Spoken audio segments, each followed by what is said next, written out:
Okay, good evening, Ed. Thanks very much for organising. Just a brief introduction in why I've moved into or looking at geo-agro is from a nutritional point of view and a management view. We rely solely on the farmer to be able to give the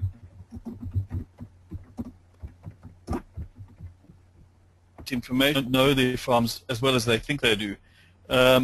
The soil samples that we make our recommendations from are critical they're meant to be representative of the land or the field we're working with. But unfortunately, the methodology that the farmers use ends up with either zigzag sampling, when you fertilize for the average.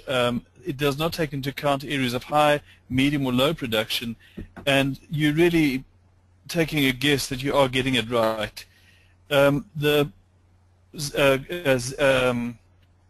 Prescription maps, where the farmers are taking samples, one sample every hectare or whatever, that is fairly expensive in time collecting the soil samples, but to have them analyzed with a full analysis that would entail copper, zinc, iron, manganese, sulfur, becomes too costly. So we find farmers tend to or only measure the phosphate, probably potassium, calcium, magnesium, sodium, and pH. And there are a lot of other factors that really should be analyzed before we can make effective recommendations.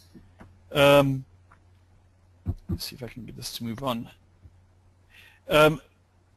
So going to this farm that we are looking at, it is in southern Swaziland. It's behind the Lebombo mountain range, which really makes it quite interesting. It's in the rain shadow, as in the introduction, but when the Drakensberg, which is the mountain range to the west, eroded, large quantities of copper eroded out the mountain range and built up along the Lebombo range.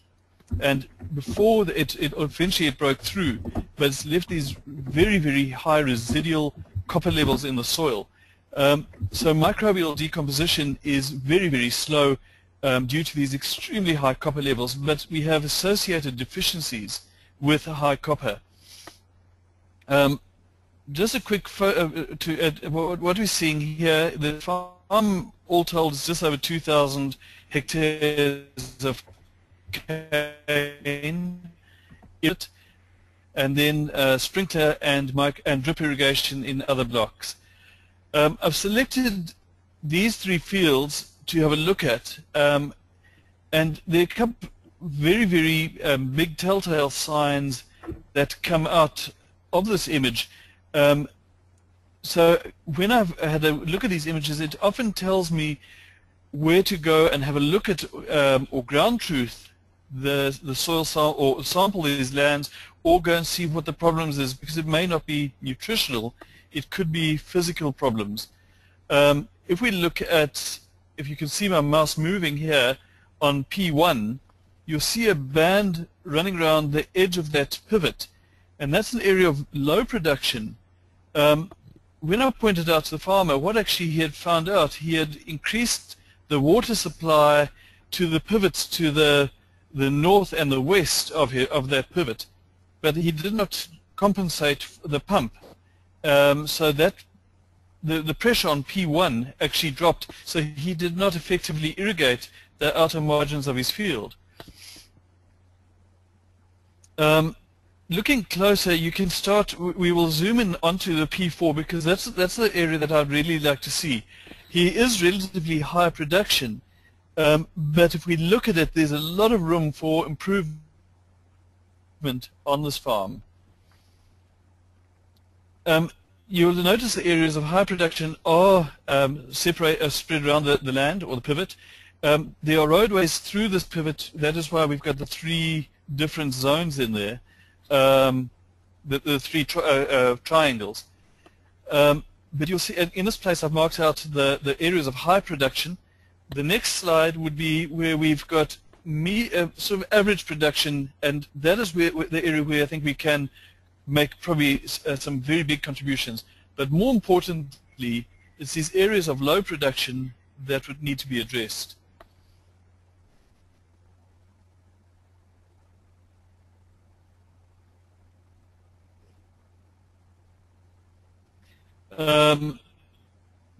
We've got to look at the reasons why we've done it. Once we've identified it, what we'll be looking at: water, very heavy clay soils, and the very poor drainage. Due to the heat of the trying creating in this particular farm that they haven't compensated for. Soil compaction, due to the nature of the soil and due to the saline conditions of these soils and the use of his fertilizer, has actually created massive soil compactions that has to be dealt with. We also have wind at certain times of the year do affect the pumps on the pivots, because we get water drift or spray drift. Again, how I'm using the tool would be, in this case, will be identifying the areas of various productions, medium, high, low. Then I will create sample points and name the sample points, and those are all geo-referenced. So it's when I have them analyzed through the laboratory, I can import the results directly back into this, and I can start attributing the different elements, including pH, bulk density, carbon, whatever I might be measuring, can be attributed to a particular sample point. So you'll see in this example where I've actually marked where I'd like to be collecting soil samples. At the same time, we could be doing soil profiles to see whether it's a physical or is it purely a nutritional reason for this. If we look at sample point 2, in actual fact, that was an old riverbed and you can see the effect where the riverbed went right the way through from sample point 5 through to sample point 2, and that we need to address that in probably putting in some form of tile draining to try and get that excess water out, because we've got serious flood damage there. We're not quite sure around sample points 4 and 8 why we've got variance. From the surface we can see no problems there, so soil profiles or soil pits will have to be done to assess what's going on in this area. I have started making use of probes to measure soil moisture and soil temperature, and these probes we going right down to 1.2 meters, and we will be reading every meters, and we'll be able to see where our roots are getting down to, see whether we've got flooding or under or over irrigating. And these points, again, once we've identified these points, we can actually geo-reference them. We could have made the decision to put the probes in on the soil and imported them via GPS back into GeoAgro. And you can see the reason why I've gone for these 2 points. Each probe is about $500. So, and on 2,500 hectares or 2,100 hectares, we would need quite a few probes. So until we get to know our soils, we will rely on an area of high production and low production and identify where to put these probes. We may move them from time to time as we get to know the soils and the farm better. The really good feature of the GeoAgro is the Farm Service Center, which is really innovative in that I can sit in Cape Town and share the productivity maps with the farmer a couple of thousand kilometers away, and talk him through what I'm seeing off the productivity maps and what I'm actually going to be doing to address or recommending to address these areas. So if we look at the productivity map of Pivot 4, sort of a great feature that we're getting out of this is not only we're getting the productivity zones, but GeoAgro has now broken them down into a high, medium, and low, and split those again to very high to very low.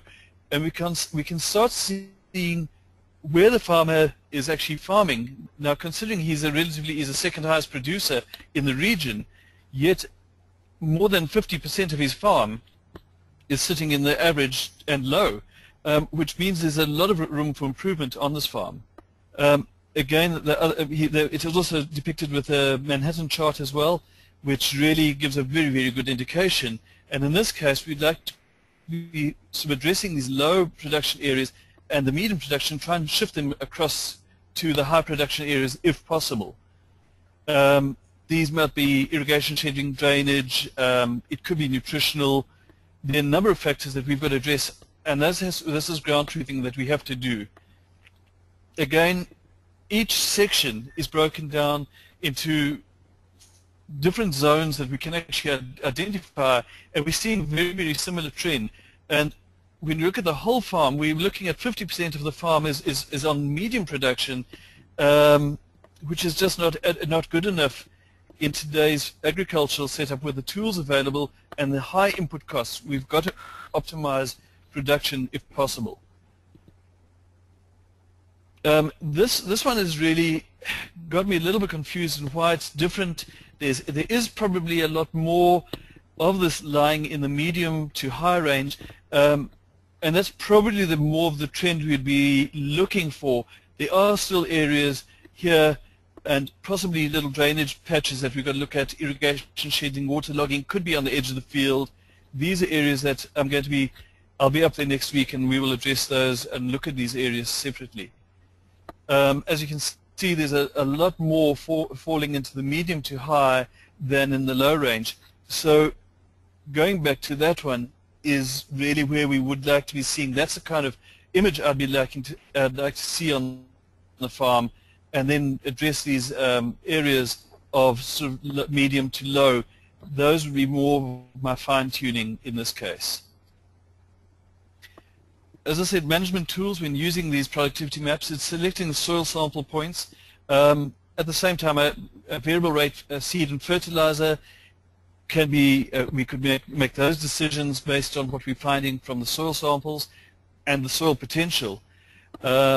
Selecting the site in season, selecting the sites for leaf and plant sampling could be critical to see what it actually looks like, and probably assist us in determining the yield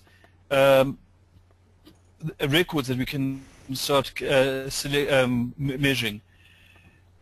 Selecting soil probes, moisture probes, which also have a thermometer in, so we can measure soil temperature at the same time. Assist with irrigation scheduling, deciding where to dig soil profiles, and look at the drainage system and points where we need to address waterlogging or drainage issues that we have on these very clay soils, very, very flat. Other areas that we could be using this would be assessing crop damage, hail or disease, herbicide damage. I think this will be a really big tool for us because a lot of these areas are prone to severe hailstorms, wind, etc., and we could assess the effect of that. And we can also monitor the effect of the irrigation, so you sort of backing up your probes could be monitored through the satellite images in season. And there are a lot of other areas that we could be looking at with the use of this.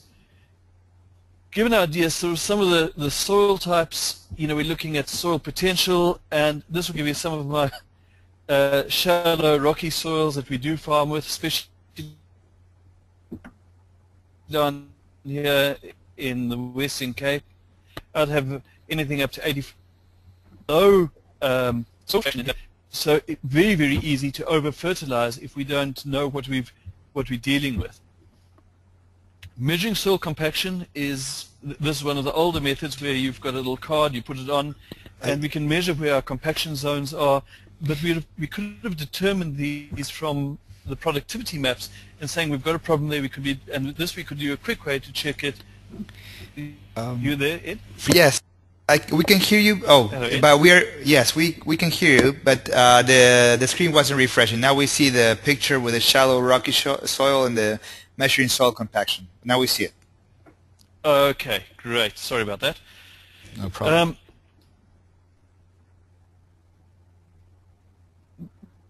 Other ways of dressing this is the yeoman plow, which we do use, especially on my alfalfa and my pastures where we have a lot of puddling from hoof impact. This is flood irrigation, so it does tend to compact very badly. This could be, in cane we will be using a similar sort of system, just aerating the soil. But again, we identify these problem areas. Looking at some of the real bad crusting and compaction we had in vineyards, which we've had to deal with. Waterlogging, some of the examples and poor drainage, and we find this in every single crop. It's not only that farm that I'm looking at. The effect of aerating can be seen clearly here on the right where we aerated, on the left we didn't, and we can see a massive effect on the cover crop growth in here. Again, this is a classic example of the cane. You can see there's definitely a problem here. That's why we've stopped here to see what the problem is. And there's a classic indication of waterlogging and salinity buildup in these soils. And this is sort of the typical sort of problem that we'd be finding, and can be identified. These zones can be identified a lot easier with the GeoAgro productivity maps. Compared to the cane, if you looked the previous slide or two slides back, if you look at that cane, it's in the same land as this one. And then putting in, we might have to put in some serious drainage if that's necessary, trying the water away from here, because we are dealing with some serious waterlogging problems or damming, etc. Ed, are there any questions at this stage? Let me check if anyone would like to ask a question or share a comment. Please go ahead. I see no questions so far, or just raise your hands. And I think it's very interesting to see how you're applying this and the issues that you're addressing. I see no questions so far. No. If anyone would like to share a question or comment, please go ahead. Yeah, I think if I'm right, Ed. There's a question. I think this is the end. Yes. Yeah. There's a question about what is your average paddock size on this farm? It's the pivots range from about 40 to 55 hectares in size. On the drip irrigation, tend to be a lot smaller. Those could go down to 3-4 hectares. The overhead sprinkler, again, those tend to be slightly bigger, the 10 to 15 hectare blocks.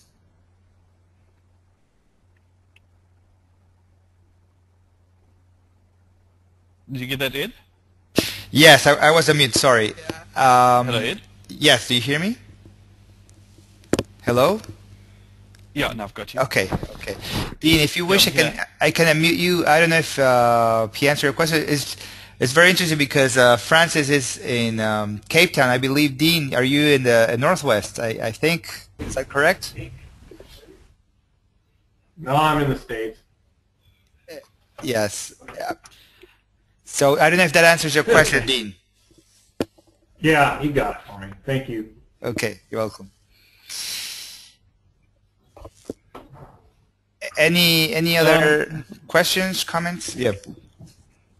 You were saying, Francis? Sorry. Yeah, saying that, with all these different crops that I do, it's very difficult to get around to all the farms. So it's a lot easier when I'm planning a trip to actually get a sort of a satellite image and some idea of the productivity. So I sort of gear myself before I get to the farm, where I can make those decisions. And I could request the farmer to dig and prepare something for me long before I get there, without having to get on the farm and walk it. So it's a big time saver for me. I bet it is. Yeah, that's one of the things we're trying to do. It's less travel or more efficient travel. We can see crop consultants all over. We're always surprised about how much they travel. So if we can do anything to contribute to travel less or travel more efficiently, that would be we'll feel very good about it. Yeah, go ahead. Yeah, I think that's my last slide, if I'm right. Let me just check here. Yeah, that's my last slide. Yes. I was just something you mentioned. I just want to emphasize. It's ground truthing. Ground truthing and the importance of ground truthing and how you're working with with planning the field visit and then taking those points to the field. How relevant is that? Or how important in the process is ground truthing, and being able to do it easily with a GPS. I mean. Yeah. Very much so. It's probably going to be one of the bigger tools that often when you, especially on flat farms, you're always looking at that sort of on the horizontal. So looking at it from the vertical is a completely new experience. I understand. Yeah. Well, one of the things I also wanted to mention is we're going to be developing productivity maps for each of the participants. We're going to include an exercise with ground truthing with GeoAgro-GIS, which is the tool that it's included and it's part of the service. It's a desktop GIS. So we're going to include one exercise using GeoAgro-GIS to see how you download an image into GeoAgro-GIS and then how you can plan a field visit and then how you can take it to the GPS. And of course, you can do this with ArcGIS or ArcView or other software. But we just wanted to make sure that you can also try this to, as an alternative, or if you're not using any GIS at all. One of the things that we try to emphasize is to make it easy to ground truth imagery, because then the consultant or the farmer discovers what's going on. And can see the issues just like what Francis showed in this example. So that's one thing that will be included. I don't know if there are any other comments, questions. I'm going to do a quick check. And if not, we'll be posting all this information. There's a hand raise. Tony, I'm going to unmute you so you can answer your question directly. And thank you. No question? Or? No question. Ed, it's Tony here. Okay, no problem. My question is to you, Ed. Yes. When I get data from Francis, he gives it to me into decimal degrees. Now my GPS, I've set up in the meridian. Am I able to change it from decimal degree to meridian in GeoAgro? Or can I only, because at the moment I'm taking it, putting it into ArcView, converting it into meridian, and then going out to the land. Is it possible I can just go straight from GeoAgro into meridian? GeoAgro works, and this is part of the exercises that we'll send, works in geographic coordinates. But if you send us your question to, I'm going to mute the microphone just because there's an echo. If you send us your question to support@geoagro.com, there are different ways to transfer GPS coordinates and also to configure the GPS. So if you send us an email with this exact question, we can reply with different with some links with information on how to do it. And this is one example of well, the things that you'll find when you do ground truthing. You may find issues with the configuration of the GPS, or different GIS systems work with different. They may work with projected units, which was Tony was referring to, in Meridian, I believe he was referring to the UTM system. And also you can work in geographic coordinates. So Tony, please send us your question to support@georo.com, and for everyone we'll send this exercise as part of this week's assignments. Okay, I think there are no more questions, and I'd like to thank again Francis for sharing your experience. Hopefully we can do some of this experience with other consultants and see what things they find in their farm, and how also this can help, even if they're already using grid sampling or other methods. It's always interesting to see how they correlate.